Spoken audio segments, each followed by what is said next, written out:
As a career, I was a teacher for 7 years. My bachelor's in literature education, my master's was in education, and I taught for 7 years at middle school, teaching specifically compensatory English. Now you might be asking, what is compensatory English? And I have this excellent YouTube slide that would have given you a little brief snippet of what my classroom could have looked like through the very old TV show that some of us may or may not know called Welcome Back, Kotter. My kids were all of the kids on their way to alternative school, dropping out, or juvenile hall. So my classroom was their last chance. And during that time, I found a lot of success, and I really enjoyed working with that population. So after I attained my master's, I decided it's time to go international, and I made the jump to Australia. Ended up calling home Adelaide, South Australia, and if you look up there, you can kind of get the placement of where it is. I wanted to make it a long-term stay, and I found that I had two options in order to be able to stay. The first was either a work visa or a student visa. After pursuing both of those, the one option that worked out for me was being accepted by Flinders University to be a PhD candidate. Now, the postgraduate model for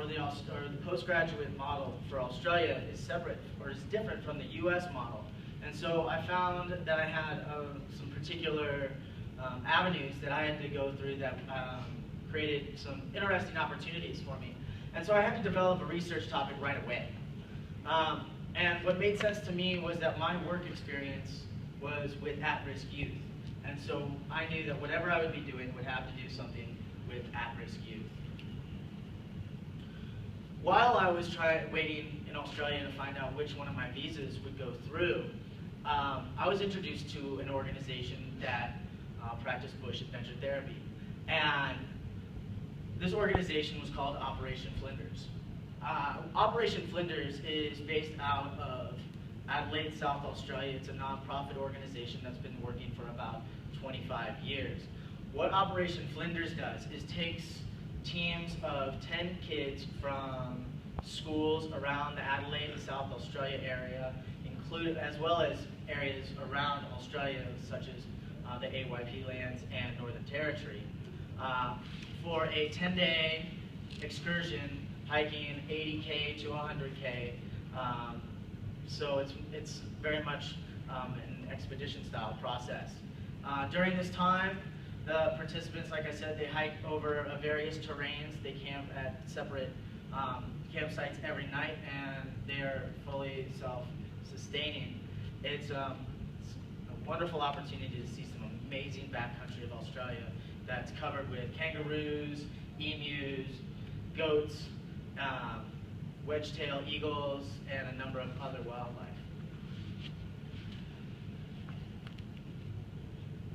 So for me, being introduced to this organization, it was the best of both worlds.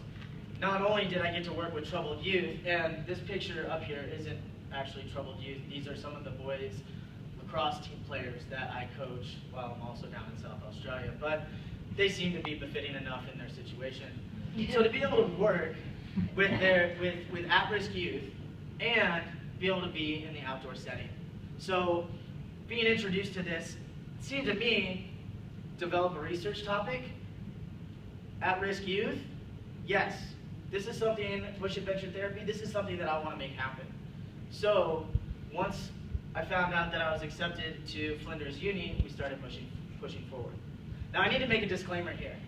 I haven't told you up to this point that I had no exposure whatsoever to adventure therapy prior to my introduction to Operation Flinders. So this is a whole entirely new field to me, and if I'm going to do any postgraduate work on it, then I needed to do a lot of work. And so for my first year in Adelaide, I only did one thing, and that was immerse myself in literature. So from the morning until night, I was reading up, I was researching, finding articles, and trying to wrap my head around what exactly adventure therapy is and what bush adventure therapy is. I also had the opportunity to get involved with Operation Flinders as part of their leadership staffing. So I did the training, I did volunteer work, and I also in that first year got the opportunity to go out on a number of exercises with them to see what was going on in the field and with bush adventure therapy. After having done a year of research and a number of expeditions, I found that what I observed in the field was not what I read. While the leadership was very successful in getting the participants through the course, and the participants, these at-risk youth, found it to be meaningful, as an observer and as an academic, what I read about and what I was expected to see was not what I saw in practice. So through this year, and having those experiences, and having that background, and having the need to develop a research topic, and realizing that what I was seeing in practice wasn't necessarily matching what I was reading about, I decided to pursue some potential research topics. So the two areas that I found that were found to be gaps in literature were from the perspective of the participant, and specifically from the perspective of leaders. There's plenty of literature on either of those topics, but from that particular standpoint of either of those groupings, there's not that much. So I came up with some potential questions and continued to move forward to develop my idea of research. And what I want to research is the meaning-making of the bush adventure therapy experience. And when I say meaning-making, what do I mean by meaning-making? And what I'm trying to get at with meaning-making is to look at the process from the perspective of the individual that's participating in the experience. What meaning did they place on the event that they had? We can look at plenty of pre and post quantitative data to understand that there is a process of change, but looking at it from the perspective of the individuals involved gives us a very clear view of what we can expect or what we think actually happens. Now, up to this point, I had the understanding that if I submitted a research proposal in 2 years, I would then roll into becoming a PhD candidate. And somewhere along that line, I was greatly misguided.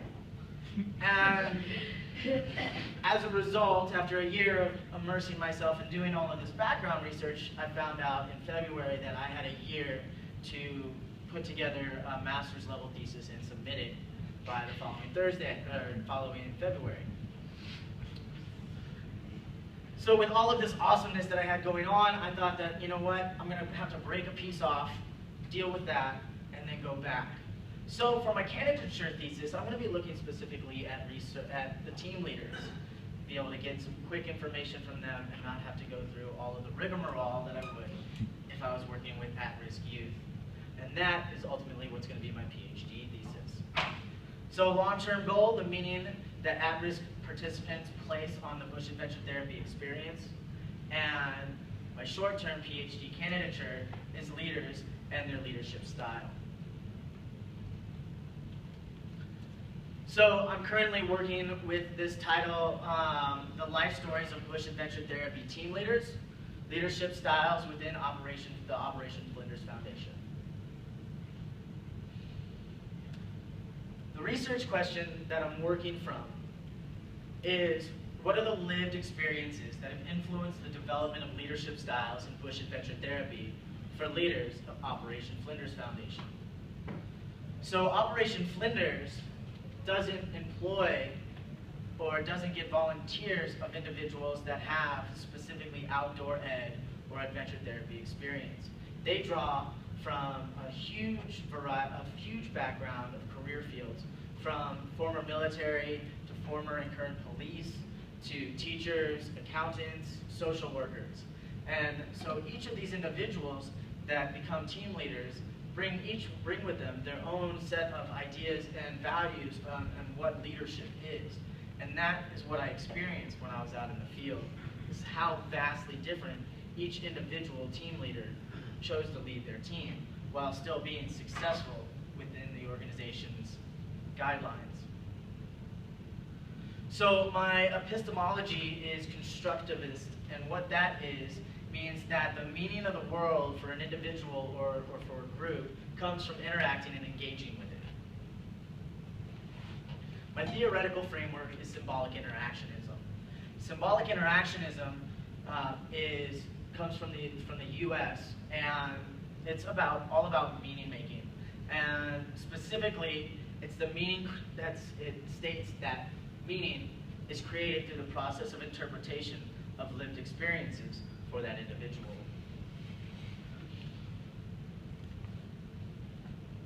With symbolic interactionism, the whole concept is that through dialogue and through interaction, the researcher is able to get themselves within the perspective of the participant, of the individual being researched, to understand their perspective as best as possible, to be put in their shoes.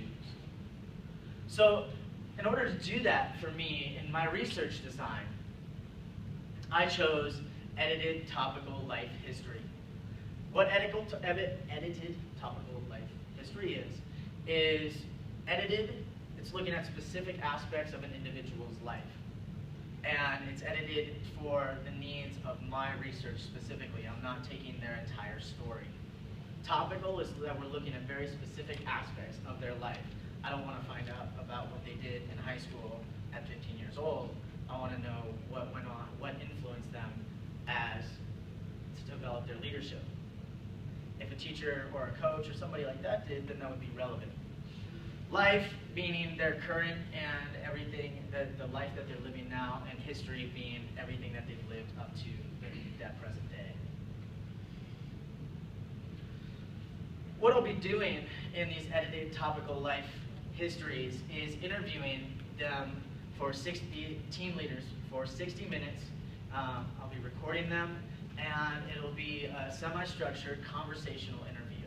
Conversational in the fact that I'm hoping to have open dialogue, so that it'll be a very fluid conversation and it'll help to build rapport quickly.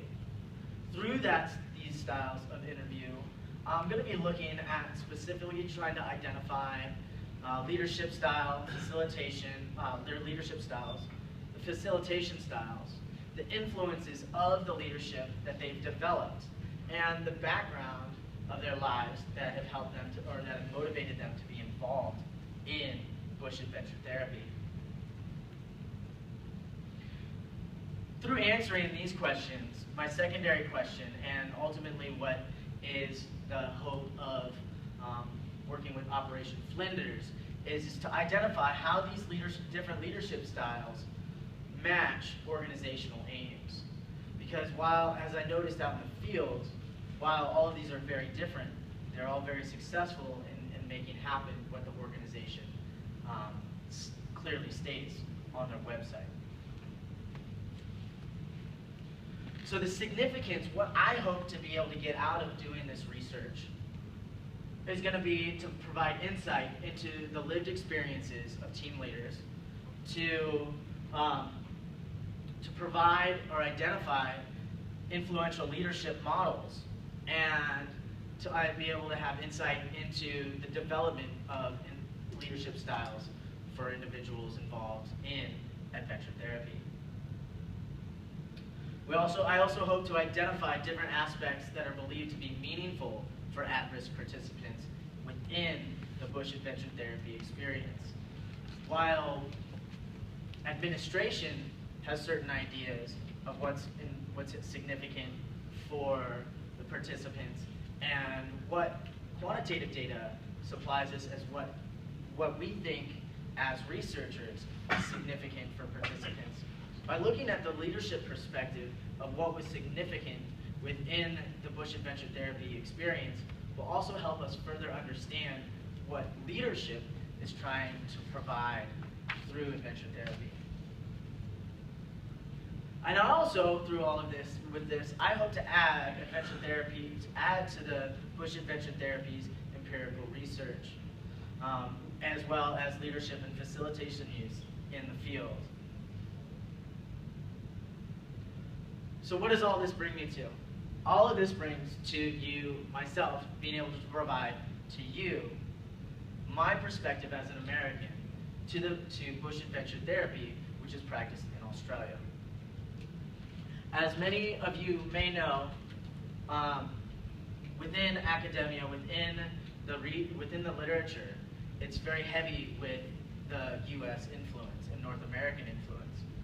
Australia does happen to provide the second most number of scholarly articles regarding adventure therapy, but it's still, while the field is similar, there's a lot of differences. Now, I don't know how many of you might have had the opportunity to listen to Anita Pryor's presentation, but she did an amazing job of being able to provide insight into what bush adventure therapy is from an Australian context.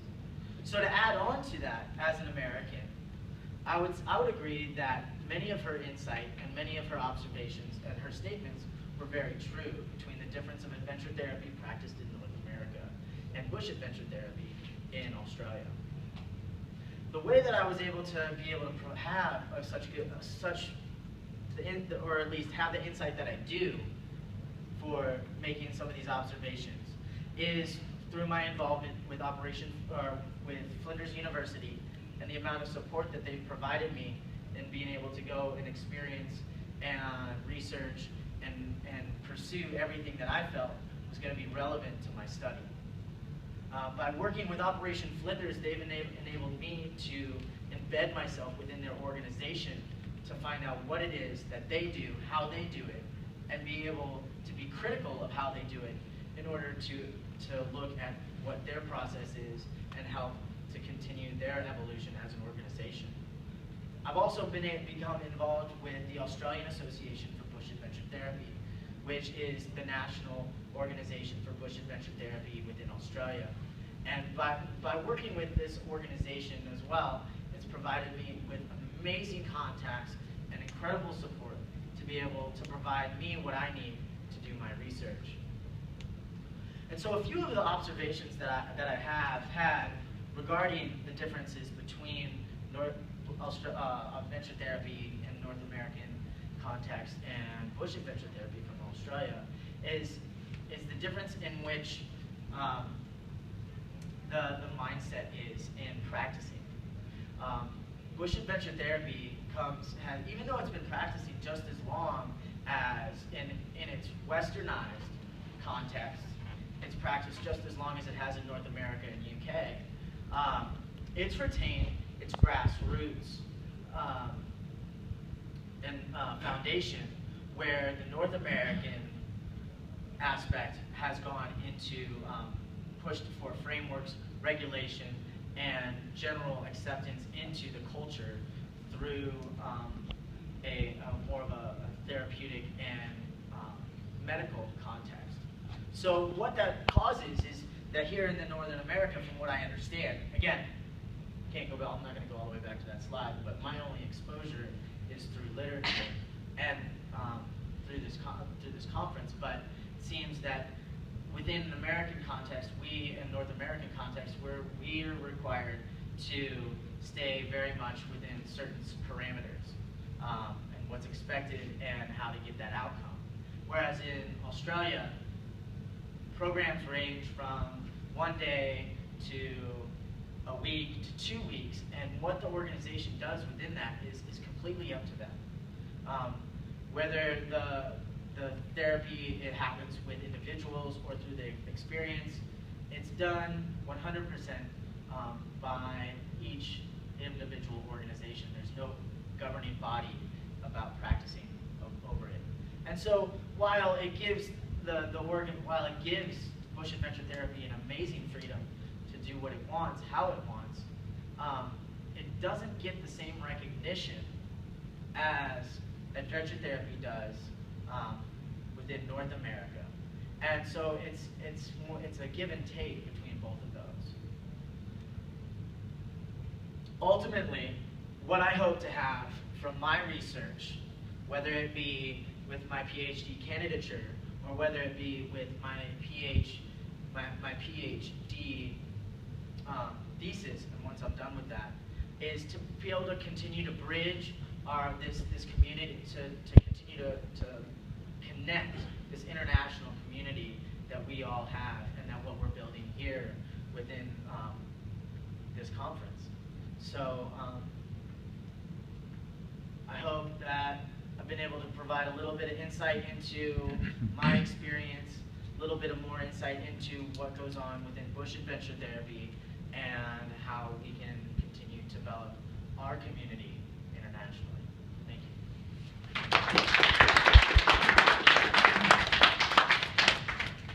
Great. Well, thanks. We've got a couple minutes left for questions, but yeah. Go ahead. So I was wondering if you are looking to connect at all the stuff you're doing with the leaders' perspective of their leadership style and life experiences to that participant perspective of meeting making, how those two influence each other. Absolutely, yes. And so my intention is that to identify the leaders and with this study and try the following when I do my research with my participants to use those same leaders. And so that way they'll be able to have that cross comparison as well. Thank you. Yeah. Why just choose symbolic interactionism as opposed to the phenomenology you look at that? I chose symbolic interactionism over phenomenism because while they're both ethnographic, symbolic interaction really tries to put oneself into the place of the individual being researched. So through doing that and through the interview process, that discussion, the discussion that goes on within the individual's mind and within the researcher, then is part of that discursive process that is within the meaning making. Thank you. Because that was a huge, I don't know what I'm going to be doing and how I'm going to be doing it, and with all the research, it seemed like that was one of the best ones that fit. Whereas with phenomenology, it felt like I needed to be looking within the context of the events. What's your best guess for what you're going to find out? Excuse me? What's your best guess for what you're going to find out? My best guess is that going to be that because Operation Flinders has been practicing for over 25 years, and as it's evolved, it's let leaders do whatever they want to do, or however they feel that they can make this experience the best for the participants. And so the study itself is going to show that a broad range of leadership styles are going to be able to match the organizational aims. Whereas, I know that we're not supposed to have hopes as far as what our research is going to show. We're supposed to be. We have a hypothesis which you're going to test. And yes, just have to express it so it's open. We know about it. Then you can have it. The experiences that I had when I was out in the field, like I said, and what I researched, I saw some amazing teachable opportunities that were missed 100% because of the leadership style that was being used. Thank you. That's very interesting. And so, especially with how much literature is around what adventure therapy ultimately aims in doing not even through facilitation, but just through the use of nature, such as natural consequences, if the leadership prevents the participants from even being able to take advantage of those learning opportunities, then we're neglecting what we want to do. Did you find the same for talk about teaching modes? Did you find the same for therapeutic modes missed because of the leadership style? Significantly. We've got time for one more. Oh. There's 15 minutes at the end. I could generate a half-hour conversation. Okay. Write it down. We'll get into it. Yeah. James, could you talk about how you will capture the edited life histories, and then how absolutely. So the process of the edited topical life history is I've got about roughly 25 questions that are semi-structured. So to help lead into what I'm looking for, and I'm hoping that the dialogue, that the conversation will continue, that will evolve through that. From the interview, I'll transcribe the interviews, and I'll look for common themes or significant or themes at least within each individual. And I'll be looking at interviewing between 4 to 10 team leaders, and then taking those themes and expanding off of that. The edited aspect of it would be taking the parts that I feel are significant or meaningful to the research. And then the follow-ups are going to be through email, because team leaders come not only from South Australia, but from all over the eastern seaboard of it. So the follow-ups of whether or not I need further clarification or clarification of what they said to make sure that I'm getting it right will be through email. What about for the significance? Will they have a say in, as you talked about, choosing what's relevant to the research? Yes. Can it involve them at all in helping have a voice in what's relevant for research? As far as, other than from the context of the follow-up questions and the clarification of understanding what went on between, that's as far as it's going to go. Other with my interaction with them, the follow-up, they'll see the final within the thesis. But yeah,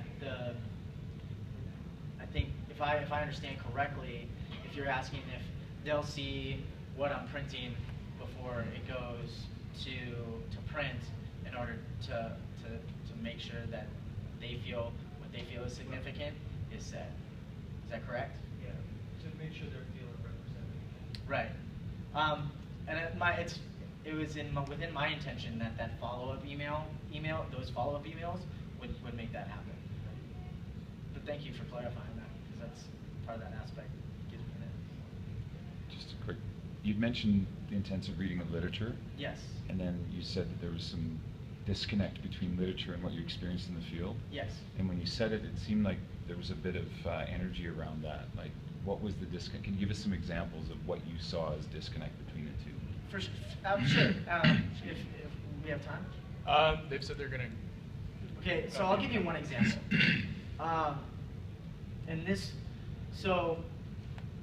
The group, the participants were from a lower socioeconomic suburb of Adelaide, and within Adelaide culture, it's known to be a really rough school. The team leader that took a very laissez-faire style of leadership, where it's while the team leader was significantly older, he made it more of an equal style relationship, which I know has its benefits. But with this population, he very early relinquished much of the power that he tried to instill to begin with. For instance, giving rules such as no cursing unless it's significant, unless it's like you hurt yourself. And then within the first 5 minutes, these kids drop in every possible 4-letter word that you can, and when confronted with it, he said, just let it go. So that's therefore taking away his power as a team leader. So there's a disconnect in the literature on that? I'm not quite I'm sure I sorry. understand it. Yeah. Or is that what you saw? That's what I saw. Okay. As far as within, and I'm giving you more of an example of like, this type of stuff isn't what I expected to see. The disconnect within the literature was, so I read about natural consequences. I read about the use of metaphor. I read about directed learning, front loading, and talking about really getting kids to think about what this process was that they were going through. This experience that I had, none of that happened. So when natural consequences of not getting in, not getting in too late and having to cook in the dark, the team leader cooks instead of the kids. Instead of the kids leaving a mess, instead of the kids cleaning it up, the team leader doing it. So that's an aspect of natural consequence that I saw what I expected and I didn't see it. The use of metaphor with these kids struggling the way that they were and not providing some front loading or back loading to make it meaningful or significant. It's just like these kids, for their entire experience, they were living their same life, just in the Outback. Okay. Did that? Well, it does, because you'd also said that the literature was quite biased towards a perspective, and most of the literature is coming from one place, and that's what you expected to see. Gotcha. I'll leave it at that. Okay.